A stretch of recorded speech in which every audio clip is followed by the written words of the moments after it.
ಕಾರವಾರ ರಾಯಚೂರಿನ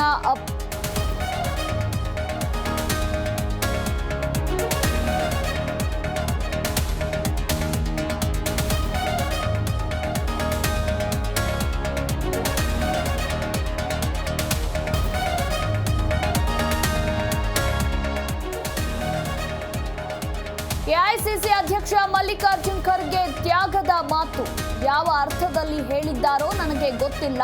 ತುಮಕೂರಿನಲ್ಲಿ ಗೃಹ ಸಚಿವ ಡಾಕ್ಟರ್ ಜಿ ಪರಮೇಶ್ವರ್ ಹೇಳಿಕೆ.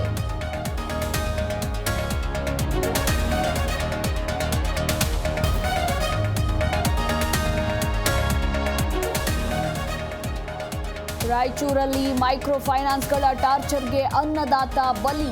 ಇಎಂಐ ತುಂಬಲು ವಿಳಂಬವಾಗಿದ್ದಕ್ಕೆ ಸಿಬ್ಬಂದಿ ಕಿರುಕುಳ. ದೂರು ಕೊಟ್ಟರೆ ಕ್ರಮ ಕೈಗೊಳ್ಳುತ್ತೇವೆಂದ ಪರಂ.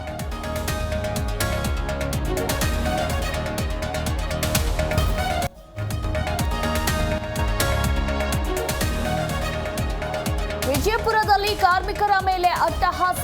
ಕೆಲಸಗಾರರ ಕೈಗೆ ಪೈಪ್ನಿಂದ ಹೊಡೆಯುವ ವಿಡಿಯೋ ವೈರಲ್. ಬಿಸಿ ಬಿಸಿ ಬೂದಿಯಲ್ಲಿ ಕೈ ಉಜ್ಜಿಸಿದ ದುರುಳರು.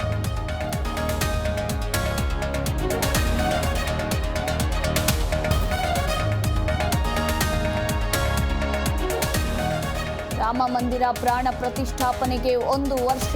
ಅಯೋಧ್ಯೆಯಲ್ಲಿ ರಾಮ ಭಕ್ತರಿಂದ ಸಂಭ್ರಮದ ವಾರ್ಷಿಕೋತ್ಸವ. ಎಲ್ಲೆಲ್ಲೂ ಮೊಳಗಿದ ಜೈ ಶ್ರೀರಾಮ್ ಘೋಷಣೆ.